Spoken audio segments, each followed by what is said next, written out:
자, 얘들아 이제 시작할게요. 혹시 뭐 화장실이나 안 갔다 오셔도 되죠? 네, 그러면 시작할게요.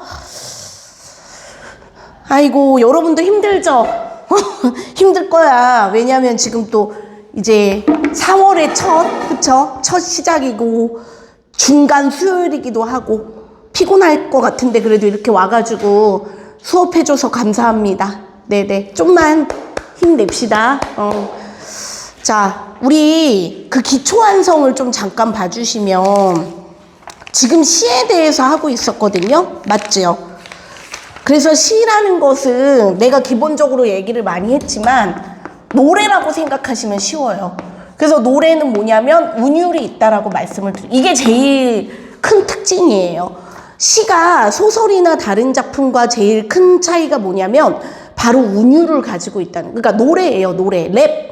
쉽게 얘기해서 랩 같은 거 있죠. 그러니까 여러분이 쿵짝쿵짝 하면서 이제 박자도 맞출 수 있고 이게 경쾌하게, 그래서 그거는 어렵지 않아요. 반복이에요. 그 제가 이번에도 중1들 수업해봤더니 애들 시 쓰라고 했을 때 되게 잘 쓰더라고, 의외로. 그러니까 시를 쓰는 거는 어렵게 생각하지 마시고 일단 운율을 잘 반복하면 된다 그랬고요. 그 다음에 비유를 쓰시면 돼요. 빗대어서 다른 거를 끌고 와서 뭐뭐 같은, 뭐뭐처럼 뭐 이런 식으로 하면은 시가 한결 쉬워요. 네.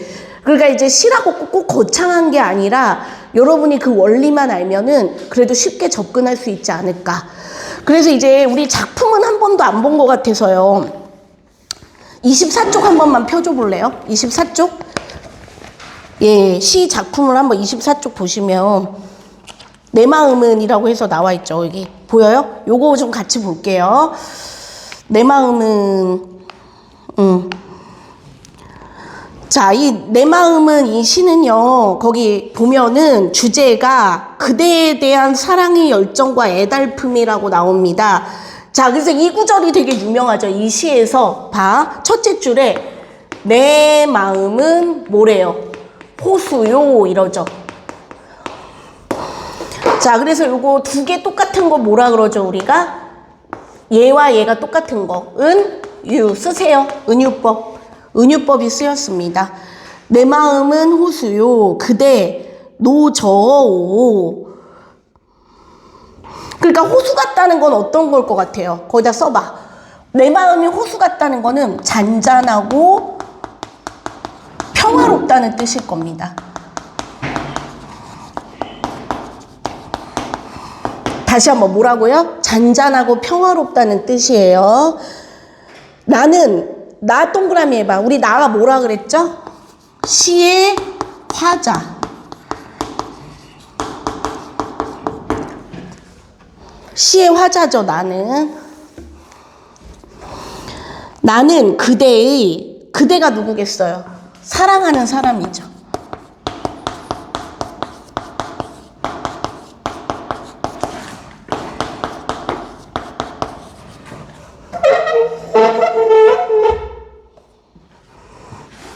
나는 사랑하는 당신의 흰 그림자를 안고 옷같이, 얘들아 같이 동그라미 해봐. 뭐뭐 같이, 옷같이.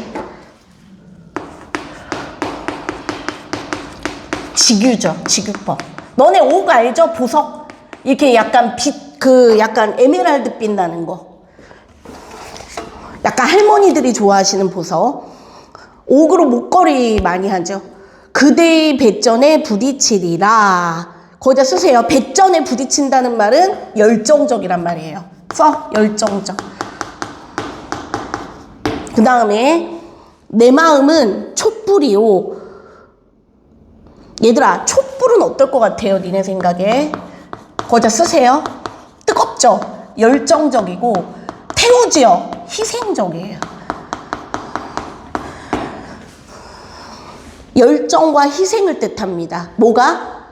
촛불이. 예. 내 마음은 위에서는 호수라 그랬잖아요. 그러니까 너를 생각하면 편안해지고 잔잔해지고 그러는데 이번에는 또 뭐냐면 내 마음은 촛불이래요. 그대 저 문을 닫아주오. 나는 그대의 비단 옷자락에 떨며 고요히 최후의 한 방울도 남김없이 타오르리다.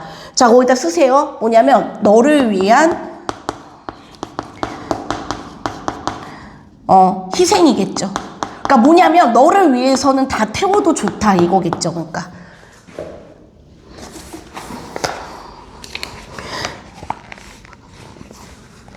그 다음에 너네 느낌이 오겠지만 내 마음은 땡땡땡이요. 이게 운율을 주기도 하고요. 그 다음 끝에 오 있죠. 그대 노저 오. 닫아주 오. 동그라미 해봐요. 그 다음에 그대의 대전에 부딪히리 다 동그라미 해보고 최후의 한 방울도 남김없이 타오리다. 그러니까 뭐냐면 끝에 또 5랑 2로 맞춰요. 그쵸? 이런 게 운율을 줘요. 끝에 종결 어미를 맞춥니다. 그치? 여기 봐봐. 여기 다, 그치? 5 맞추고, 그치? 5. 예. 동그라미 해놔. 뭐뭐하오. 그 다음에 뭐뭐 끝에 뭐뭐하다. 이게 운율을 주죠. 자, 그 다음에 사면을 볼게요. 내 마음은 나그네요. 자, 나그네는 어떤 존재예요? 써봐. 너네 나그네 하면 흔히 외롭게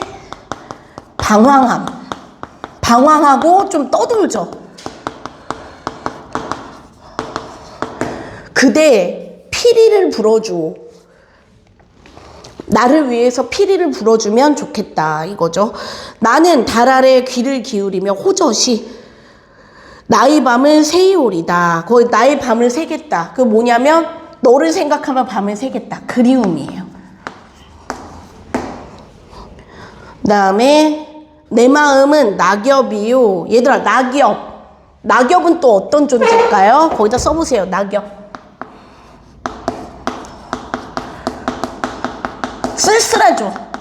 쓸쓸한 존재. 나무 아래서 떨어져서 뒹굴죠. 쓸쓸한 존재를 낙엽이라 그래요, 여기서.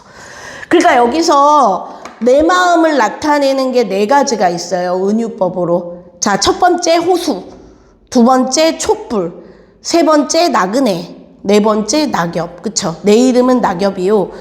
잠깐 그대의 뜰에 머무르게 하오. 자, 무슨 뜻일까요? 거기다 쓰세요. 잠시라도 그대와 있고 싶다 이거죠. 긴 시간이 길지 않아도 잠시라도 그대와 있고 싶음.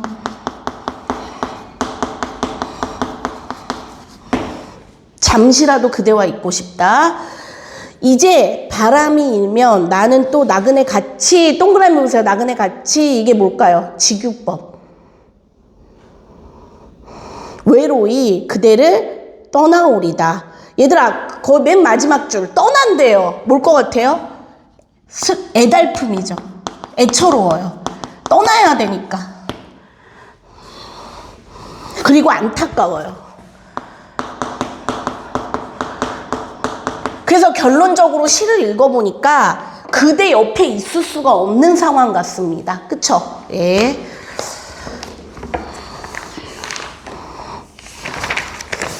자, 그래서 이 내 마음은 특히 내 마음은 호수요 해서 은유법으로 되게 많이 나오는 시니까 좀 알아두시면 좋겠고, 문제는 푼 친구도 있고 해서 일단 숙제로 내드리겠어요. 안 풀면. 알겠죠? 자, 넘겨봅시다.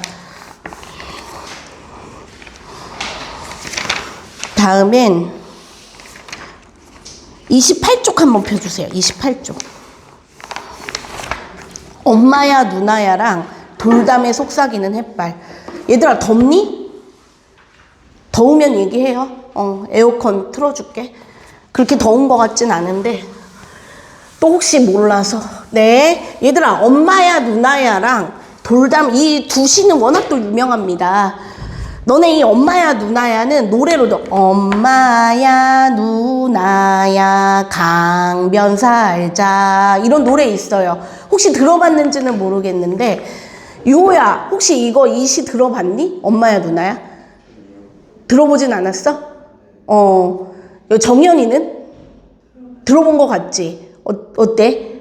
현지는 못 들어본, 들어본 사람도 있는 것 같고. 근데 너네 김소월 워낙 유명하죠?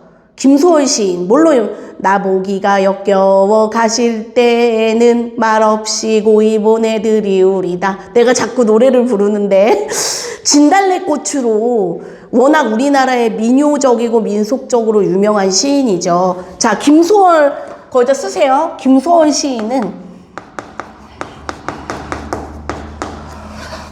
일제강점기 때 우리 민족 시인으로 되게 유명합니다. 그래서 니네가 뭐 잘 알고 있는 뭐 진달래꽃, 나보기가 역겨워 가실 때에는 진달래꽃, 그 다음 이거 엄마야 누나야,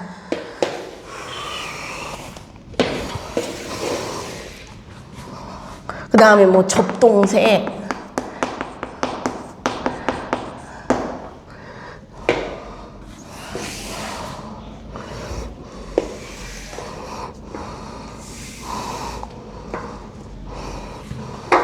됐니? 그 외에도 뭐 많은 작품이 있습니다.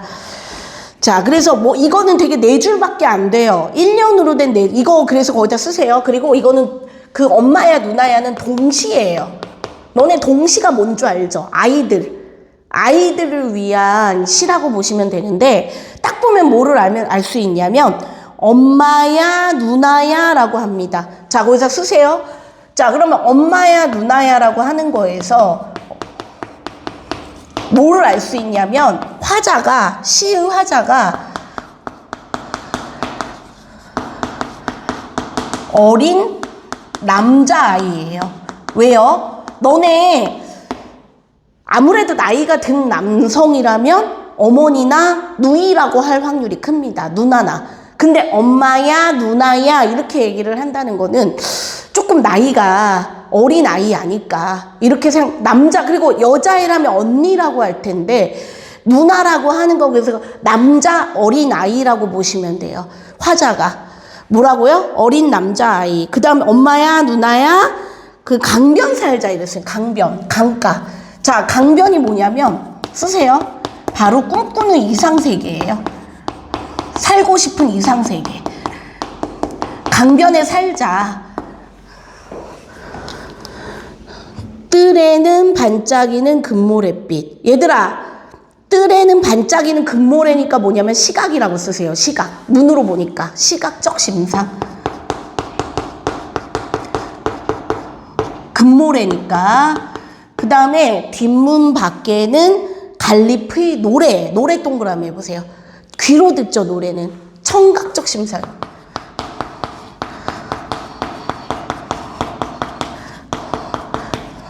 유호야. 그 다음에 갈잎이 노래한다 그러잖아. 사람이 아닌 거 무슨 법이라 그랬지? 의인법. 네, 의인법.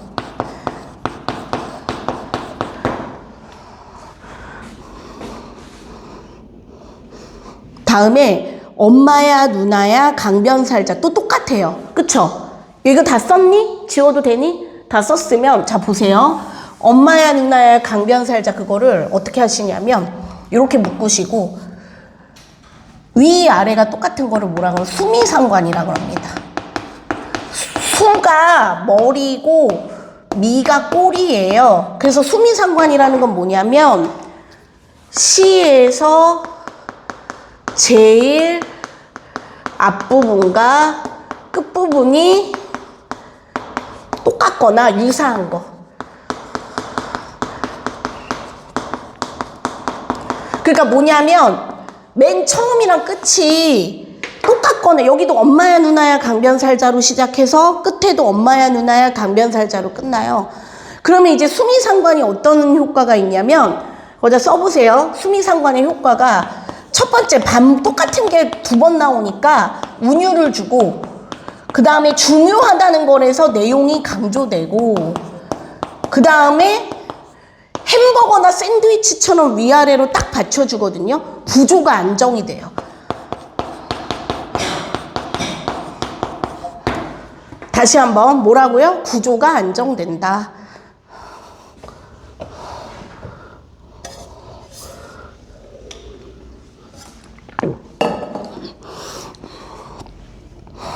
자, 수미상관. 그래서 아까 말한 진달래꽃 있죠. 그것도 나보기가 역겨워 가실 때에는 말없이 고이 보내 드리우리다. 이렇게 해서 맨 끝이 뭐로 끝나냐면 나보기가 역겨워 가실 때에는 죽어도 아니 눈물 흘리우리다. 그러니까 뭐냐면 아예 똑같은 거는 아니지만 비슷하게 끝나요. 그런 거를 수미상관이라고 합니다. 자, 그래서 이렇게 됐고요. 그래서 여기서 이상세계, 누이와 함께, 누나나 엄마와 사랑하는 가족과 함께 이상세계, 거기 주제 옆에 있죠. 날개 부분에 줄 거 봐. 아름답고 평화로운 곳에서 살고 싶은 소망. 거기 네모칸 있죠. 소망.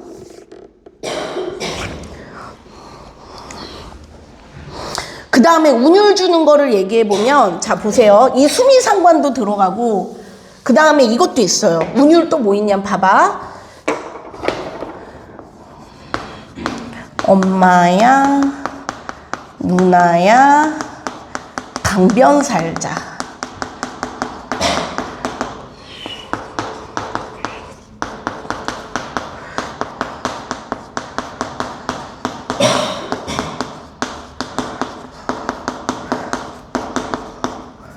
자, 이렇게 썼죠. 이렇게 봐. 엄마야, 누나야, 강변 살자. 뜰에는 반짝이. 몇 개씩 끊어 읽어요? 3개씩. 이거를 뭐라 그러나? 삼음보.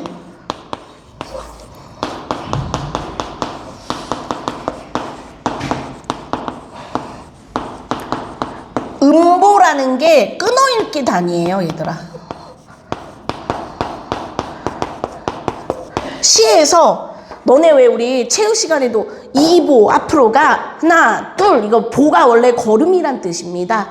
그것처럼 엄마야 누나야 강변 살자 이렇게 착착착 떨어지는 거예요. 끊어 있는 게. 뜰에는 반짝이는 금모래빛. 삼음. 근데 김수월 시인이 내가 아까 좀 민요 시인이라 그랬잖아요. 민요의 삼음보가 많아요. 들어봐. 아리랑 아리랑 아라리요 아리랑 고개. 그 다음에 도라지 도라지 백도. 그쵸? 삼음보가 많아요. 민요풍에. 그러니까 진달래꽃도 나보기가 역겨워 가실 때는 말없이 고이 보내드리우리다. 영변의 약산 진달래꽃 아름 따다 가실 길에. 알겠죠? 그래서 김소월 시인이 주제도 조금 그렇고 이렇게 운율도 약간 좀 민요. 그러니까 이렇게 생각하면 쉬워요. 우리가 좀 김소월 시인을 왜 좋아하냐면 좀 일제강점기 때 되게 우리에게 잊혀지기 쉬운 때였잖아요. 그 속에서 그래도 우리 거를 지키고 우리의 어떤 이 시와 노래를 지키려고 애쓴 시인이라는 거죠. 그래서 우리가 김소월 시인은 참 우리가 좋아하는 시인 중, 그래서 김소월, 윤동주 시인이 제일 그거 쌍벽이죠. 그 시험에도 물론 많이 나오고 교과서나 시험에서도 많이 소개되거니와 여러분이 좀 주목하셔야 될 작가입니다. 아시겠죠? 근데 김소월 시인 개인 본인으로 너무 좀 불행하게 살았어요. 뭐냐면 이제 좀 30몇 살인가 세상을 떠난 걸로 아는데 좀 나중에 자살한 걸로 알아요. 제가 알기로 스스로 생을 마감한 걸. 그러니까 여러 가지 이제 우울증과 여러 가지 삶 이제 생계도 어렵고 하면서 이제 자살한 걸로 제가 알고 있습니다. 그리고 여자 아닌 거 아시죠? 이름이 조금, 그러니까 김소월 시인을 좀 여자로 많이 착각해요.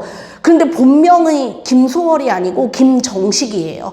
그래서 남자입니다. 그래서 우리가 김소월 시인 하면 조금 여자, 약간 시 분위기도 그렇고 여성 시인으로 착각하기가 쉬운데 남성 시인이에요. 알아두세요. 그래서 김소월 시인. 이 엄마야 누나야는 그 중에서도 좀 어린 아이의 목소리로, 어린 남자아이의 목소리로 쓴 시라는 거 알아주시고요. 되게 간단했죠. 그 다음에 그 아래 나오는 돌담에 속삭이는 햇발은 김영랑 시인입니다. 근데 이 김영랑 시인 역시 일제강점기 시인인데 뭐냐면 이 시인은 시의 아름다움, 그러니까 언어를 되게 좀 살려 쓴 시인으로 유명해요. 그래서 딱 읽어보면 시가 되게 예뻐요.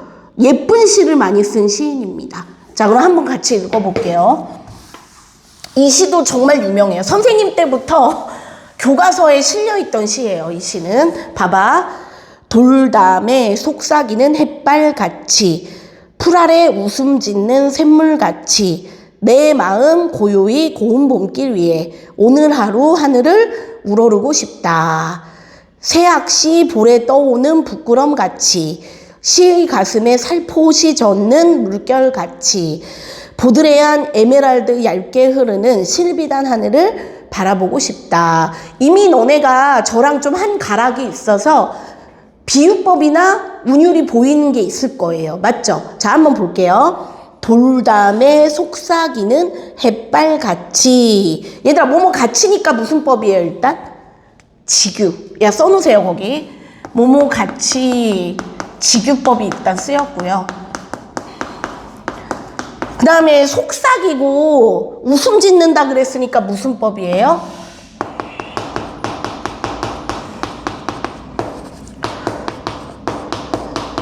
사람이 아닌 거 사람으로 뭐라 그랬지 아까? 의인법. 얘들아, 거기 보면은 햇발이나 샘물이 속삭이거나 웃을 수가 없는데 속삭이고 웃음 짓는다 그랬으니까 의인. 그러니까 여기에 지규법도 쓰였고 의인법도 쓰였어요. 그 다음에 또 뭐도 있냐면 봐.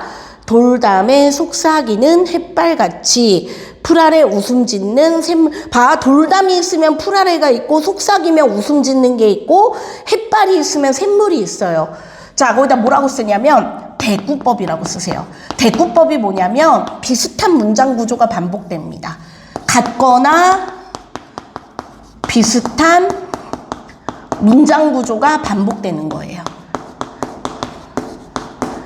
다시 한번 뭐라고요? 문장의 모양이 같거나 비슷한 문장이 반복되는 게 우리가 대꾸법. 그럼 무려 3가지가 있어요. 보세요. 지규, 의인, 그 다음에 이제 대꾸법까지 알아두십시오. 그러니까 이런 시는 시험에 내기가 되게 좋은 시예요. 그래서 그 다음에 내 마음, 내가 누구겠어요? 시의 화자 써놓으세요. 그래서 내가 나네 우리 먼저 화자를 찾으세요. 내 마음 고요히 고운 봄길 위에 봄길 동그라미 해보 봄길. 자, 여기서 봄길은 뭘까요? 뭐라고 쓰면 되냐면 계절적 공간적 배경이에요. 지금 계절이 봄이에요. 그러니까 고운 봄길 위에 오늘 하루 하늘을 우러르고 싶다. 거기 죽어봐. 우러르고 싶다. 자, 그러면 여기 뭐라고 정리하시면 되냐면 하늘이 바로 뭐냐면 이상세계겠죠. 그 다음에 우러르고 싶다 그러죠. 우러르고 싶다. 뭐겠어요? 뭐뭐 하고 싶다. 위시. 소망. 이상세계를 우러르고 동경하고 싶다. 이게죠. 쉽게 얘기해서. 이 날씨도 좋고 되게. 네. 이해 가시죠? 자, 그 다음에 이제 새학시. 얘들아, 원래 새학시가 뭐냐면, 쓰세요. 새색시의 방언이에요. 방언. 사투리. 그러니까. 새학시, 볼에 떠오는 부끄럼같이. 얘도 역시 지규법. 시의 가슴. 얘들아, 거기 시의 가슴. 이거 괄호하시고 뭐라고 쓰면 되냐면, 자, 너네 A는 B가 은유라고 많이 배웠을 거예요. 근데 A의 B 역시 은유일 때가 있어요. 그래서 여기서 시의 가슴은 우리가 은유로 봅니다. 은유. 은유법. 시의 가슴에 살포시 젖는 물결같이. 얘도 역시 같은 문장 반복되니까 뭐예요? 2줄 대꾸법. 다시 한번 부끄럼같이 물결같이 지규법 쓰였고 시의 가슴 내가 뭐라 그랬죠? 은유법. 그 다음에 같은 문장 구조 대꾸법. 위에랑 비슷해요. 그러니까 시의 가슴만 달라요. 보드레한. 얘들아, 보드레한은 부드러움이에요. 부드러움. 자, 쓰세요. 보드레한 뭐라고요? 부드러움. 부드럽다 하는 거죠. 그러니까. 그래서 거기 보드레한에 촉각적 심상. 만지니까. 부드럽게 만지니까. 그 다음에 에메랄드. 얘들아, 에메랄드는 자, 너네 에메랄드 하면 그 초록빛 생각, 영롱한 그래서 얘는 시각적이기도 하고요. 그 다음에 또 뭐도 있냐면, 약간 에메랄드가 외래어잖아요. 약간 이국적이라는 게 그러니까 약간 외국 냄새가 난다 이 뜻입니다. 아까 말한 새학시 같은 거는 우리 약간 좀 우리의 순수하고 토종적인 느낌이 든다면 에메랄드 같은 건 좀 외국 냄새나 좀 이국적인 느낌을 준다는 거. 에메랄드 얇게 흐르는 실비단 하늘을 바라보고 싶다. 그래서 여기 이 시가 전체적으로 1, 2연이 또 대꾸를 이뤄요. 그쵸? 그래서 얘들아 이렇게 써놓으세요. 1연과 2연이 또 이렇게 해서 대꾸법이 돼요.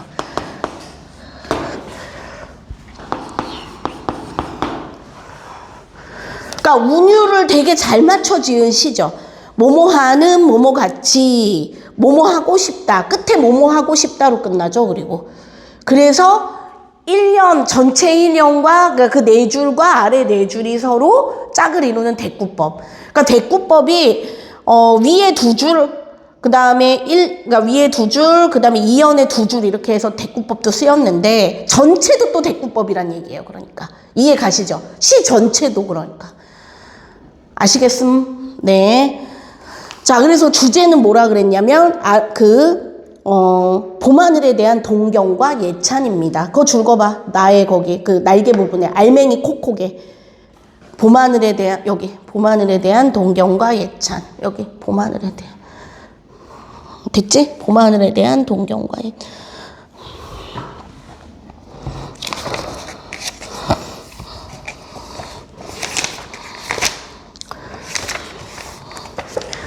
자,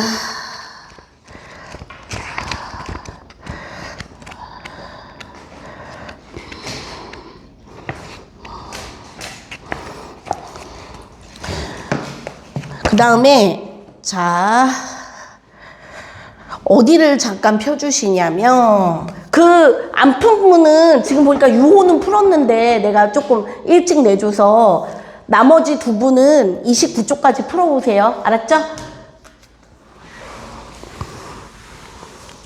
현지랑 알았지? 어디까지? 29쪽까지 풀어와. 여기까지. 네. 그리고 우리 그 처음 교재 있죠? 처음 2교재. 그것 좀 봐주실래요? 자.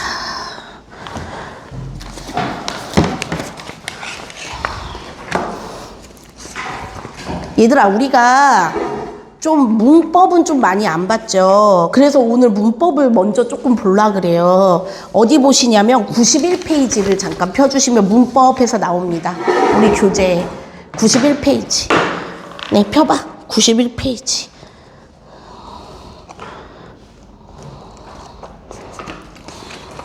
폈죠? 네, 91페이지 문법 품사 체언에서 나옵니다. 자, 내가 볼 때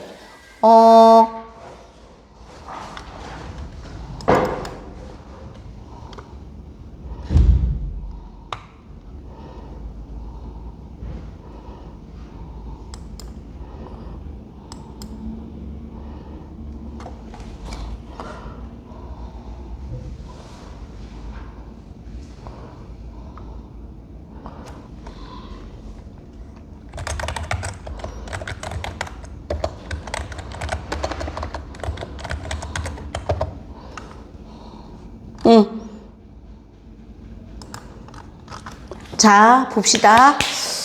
자, 그래서 너네가 지금 다 3학년인가요? 다 3학년 맞나? 그치? 2학년, 2, 3학년이, 그쵸? 예, 2, 3학년인데, 품사를 아마 했을 거예요. 1학년 때. 근데 이제 우리가 한 지가 오래되어서 기억이 가물가물할 것 같아요. 맞죠? 예. 그래서 얘들아, 품사라는 것에 대해서 오늘은 조금 알고 가면 좋을 것 같아요. 맛보기. 그래서 91쪽에 품사라고 나와 있는데 거기 보세요. 품사란 무엇일까 해서 나오죠. 자, 거기다 써놓으세요. 품사라는 거는 뭐냐면 단어를 어떤 일정한 기준에 따라 분류해 놓은 것입니다.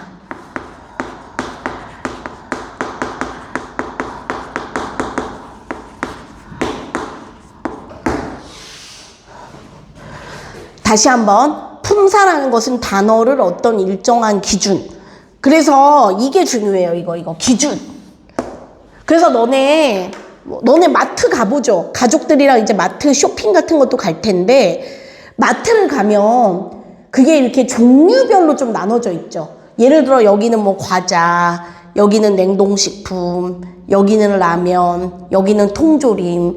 그게 왜 그러냐면, 그래야지 나중에 고객들이 가가지고 찾기가 쉽죠. 단어도 마찬가지예요. 단어도 기준에 따라 분류가 돼야지 우리가 그것을 쉽게 찾고 이용할 수 있어요. 그러니까 니네 생각에 저는 뭐 국어 전문가가 될 게 아닌데 뭐 이렇게까지 해야 됩니까? 라고 얘기할 수 있겠지만, 근데 내가 아까도 잠깐 언급했지만 너네 글쎄요, 모르겠어요. 니네 중에 혹시 외국에 이민이나 유학을 가게 될 수도 있고, 물론 너네 이 무대가 이 한국만은 아닐 수도 있어요. 하지만 그래도 어쨌거나 니네 모국어가 한국어잖아요. 그러다 보면 니네가 좀 이렇게 한국어로 소통함에 있어서 불편함이 없으려면 단어에 대한 지식이 좀 있어야 되지 않을까. 그래서 제가 아까도 너네에게 단어를 강조하는 이유가 그겁니다. 그리고 꼭 국어만이 아니라 무슨 언어를 배울 때도 마찬가지예요. 그쵸? 뭐 영어를 배우든 중국어를 배우든 일본어를 배우든 단어가 좀 조합이 잘 돼야지만 여러분이 그 말을 잘 구사할 수가 있죠. 그래서 이제 단어라는 거는 각각의 말을 얘기합니다. 그게 뭐냐면, 너네 여기 보시면 예를 들어서 이 바작 단어를 보면 이렇게 칸마다 이렇게 다 돼 있죠. 이렇게. 이게 각각의 단어들이고 얘가 각각의 레고 블록이라고 한번 생각해 보세요. 그럼 이 레고 블록을 조합해서 너네가 어떻게 하냐면 집도 만들고 뭐 공룡도 만들고 기차도 만들고, 그러니까 단어라는 거는 무궁무진한 집합이에요. 그래서 너네가 그 단어를 이용해서 문장이라는 집을 만드는 겁니다. 이해 가시죠? 그러니까 니네가 그 기초가 튼튼해야 되는 것처럼 단어가 튼튼해야 되고, 그 단어의 튼튼한 공사가 바로 이 품사를 익히는 거예요. 분류 기준. 아시겠죠? 아마 니네 내 말 들으면 기억이 얼핏 날 거예요. 그리고 니네 영어 문법 있죠? 영어 문법에서도 품사합니다. 맞죠? 뭐 명사, 동사, 지겹게 하잖아요. 형용사. 그래서 이제 제가 다른 수업할 때도 애들이 영어 문법과의 관련성을 얘기를 하더라고요.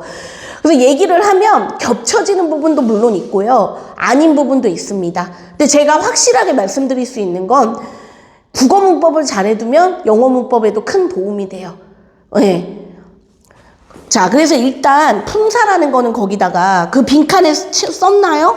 단어들 가운데 공통된 성질을 가진 것끼리 묶은 거예요. 써봐, 거기다. 공통된 성질. 공통된 성질이라고 쓰세요, 거기다가. 공통된 성질끼리 묶어 나눈 갈래. 자, 그래서 그 품사 나누는 기준 있죠? 이거 3개 묶어보세요. 이게 중요합니다. 여기 별표해보세요. 이 3가지 기준.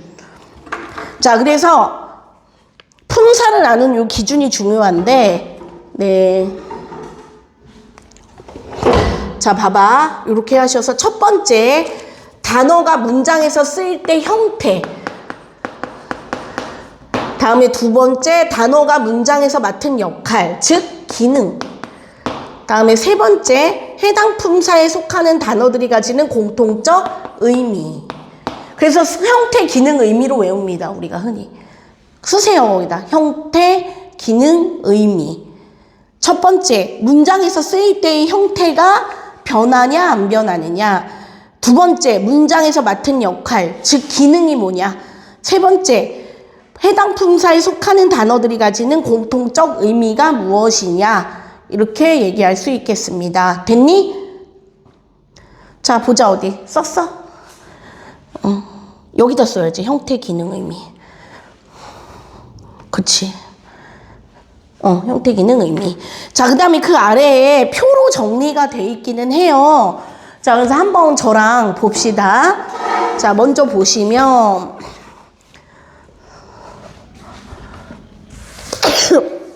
먼저 형태부터. 자, 거기 보면은, 자, 불변어와 가변어라는 게 있습니다. 다시 한번 뭐라고요? 불변어, 가변어. 자, 그래서 불변어가 얘는 형태가 변하지 않는 단어예요.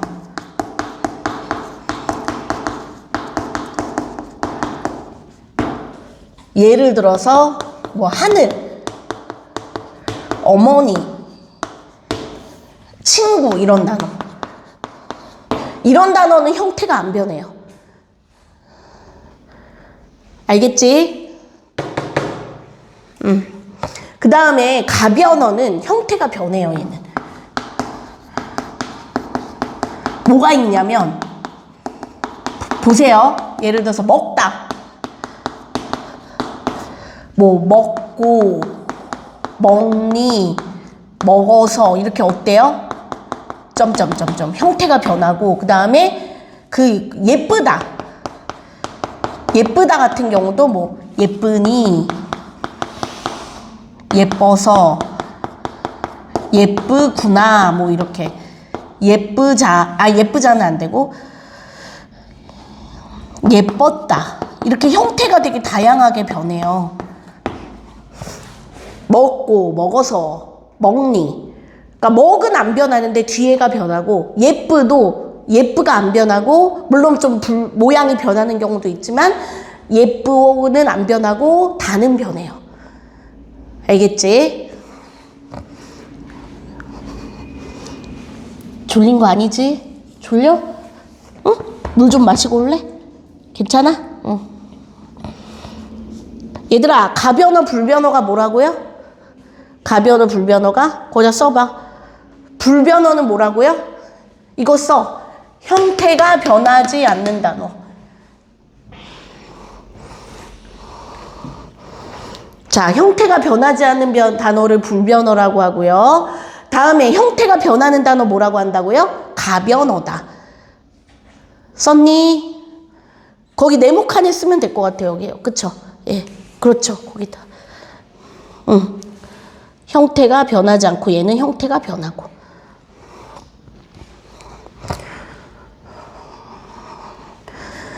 자, 그 다음에 문장에서의 기능에 따라 5가지가 있어요. 그쵸? 거기 문장 기능에 따른 분류해서 잘 들어보세요. 체언, 수식언, 독립언, 관계언, 용언. 자, 요렇게 5가지인데요. 자, 체언. 체언이 뭐냐면, 체가 너네 신체. 그러니까 문장에서 좀 중점적인 신체 역할을 해요, 얘는. 자, 그래서 체언은 문장에서 주어, 목적어처럼 뼈대 역할을 합니다. 좀 핵심적이고 뼈대 역할을 하는 게 체언이에요. 너네 아니면 빈 공간 위에 있죠? 거기다 정리하시면 좋을 것 같아요. 요 위에다, 그쵸? 여기 위나 이 아래에 정리해 주세요. 수식어는 뭐냐면, 수식어는 문장에서 다른 성분을 꾸며주는 거예요.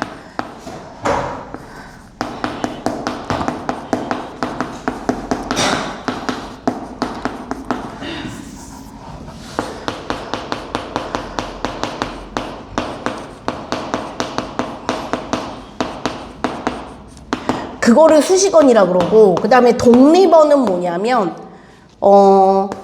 다른 성분과는 관계없이 독자적으로 쓰이는 성분이에요.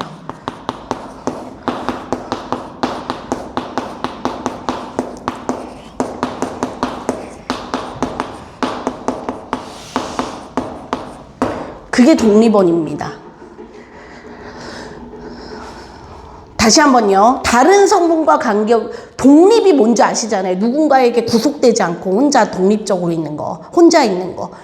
관계어는 뭐냐면 문장 간의 관계를 연결해주거나 의미를 부여해줘요. 문법적 의미를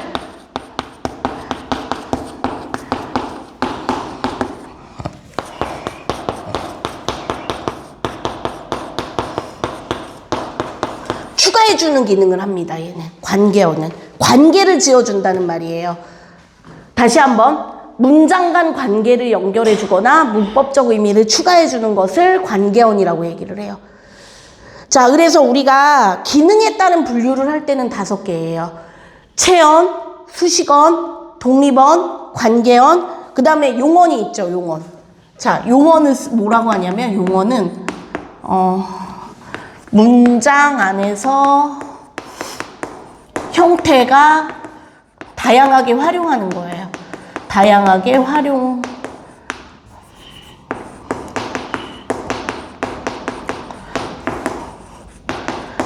뭐가 있냐면 아까 말한 그거 있죠. 가변어예요. 그러니까 모양이 변하는 애들. 뭐 먹다, 입다 이렇게.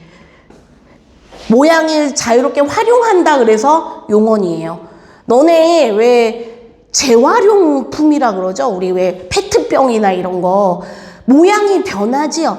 예를 들어 걔를 찌그러뜨려서 우리가 다른 걸로 만든다든지 그것처럼 용언이라는 것은 다르게 모양이 변한다는 뜻이 있습니다. 됐죠? 자, 그럼 우리 정리를 좀 한 번만 다시 해볼게요. 천천히 들으세요. 적었니? 안 적은 건 적으세요. 빨리. 시간 드릴 테니까. 여기 온 데다 다 적었어? 적으세요. 얘들아. 요 아래다 91페이지 아래다 적으면 될 것 같은데. 적어. 빨리.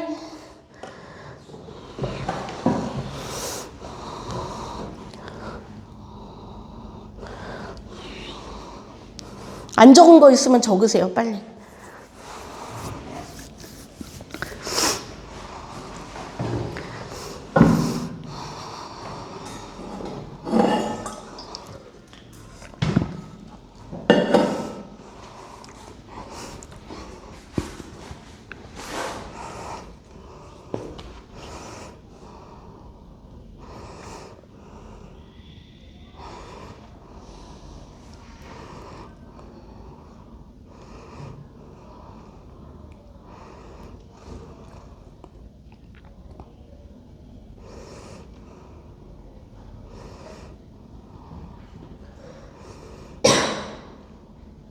자, 됐니? 자, 요거 좀 정리해드리고 쉬는 시간 드릴 테니까 조금만 힘내세요. 자, 그래서 5가지, 그쵸? 하나, 둘, 셋, 넷, 5가지로 말했죠? 형태로는 2가지였어. 가변어, 불변어. 유호야, 가변어가 뭐지? 가변어? 형태가 변하는 거. 정연아, 불변어는 안 변해요. 네. 그래서 여기 보시면 그 다음에 기능에 따라서 문장 안에서 얘가 어떤 기능을 하냐인데 너네 자 보세요. 체언, 수식언, 독립언, 관계언, 용언 5가지가 있습니다. 자, 먼저 체언은 문장에서 주어나 목적어 역할처럼 좀 뼈대 역할을 해요. 그러니까 뭐냐면 들어봐. 나는 오늘 집에서 밥을 먹었다. 이럴 때 나라든지 집에서 할 때 집이라든지 이런 거. 그런 게 체언이에요. 밥을 할 때 밥이라든지. 그 다음에 이제 수식어는 뭐냐면 다른 성분을 자세하게 수식이라는 단어가 꾸민다는 겁니다. 알고 계시죠? 그래서 너네 예를 들어서 뭐 빨리 달린다. 달리기는 달리는데 어떻게 빨리 달린다. 옷은 옷인데 새 옷이다. 헌 옷이다. 이런 게 수식어이에요. 꾸며주는 거예요. 그러니까 추가해서 덧붙여서 더 문장을 자세하고 꾸며주는 거고, 독립어는 뭐냐면 다른 성분과는 관계없이 좀 독자적으로, 그래서 독립이란 표현을 쓰는데 뭐가 있냐면 대표적으로 이런 거. 야! 이런 거 있죠. 너! 뭐 이렇게 아, 너는 아니겠다. 야, 아이쿠, 이런 감탄사라든지 놀람, 느낌, 부름 등을 나타내는 게 바로 독립어이에요. 자, 그 다음에 관계어는 얘는 연결고리 역할을 합니다. 혼자 쓰이지는 않는데 얘도 혼자 쓰이지는 못해요. 하지만 문법 의미를 좀 추가해주는 기능을 하는데, 예를 들어 나는 할 때 그 은는이가 같은 거 있죠. 밥을 할 때 을를, 은는이가 을를, 그런 조사, 그게 관계어의 역할이에요. 그 다음에 용어는 문장 안에서 형태가 변하는, 그래서 예를 들어 아까 먹다, 먹어서, 먹니, 먹는구나, 먹자, 입다, 뭐 입니, 입어라, 입는구나, 입자, 입었다, 이렇게 형태가 예쁘다, 예뻤다, 뭐 착하다, 착하구나, 착하니, 뭐 이렇게 여러 가지 형태로 변하는 게 동사. 그래서 니네가 흔히 사람이나 사물의 움직임을 나타내는 동사나 그다음에 형용사를 예로 많이 알고 있을 겁니다. 아시겠죠? 그래서 요렇게 5개예요. 니네 지금 멘탈 나갔죠? 지금 좀 힘든 것 같으니까 일단 쉬는 시간 조금 일찍 드릴게요. 쉬는 시간 일찍 끝나고 그다음에 어디 나갈 거냐면, 책 펴놔. 여기까지 하고 어디 나갈 거냐면 여기 그 2주차 요거 연탄 한 장 요거 할 거예요. 알았죠? 예, 잠시 쉬겠습니다.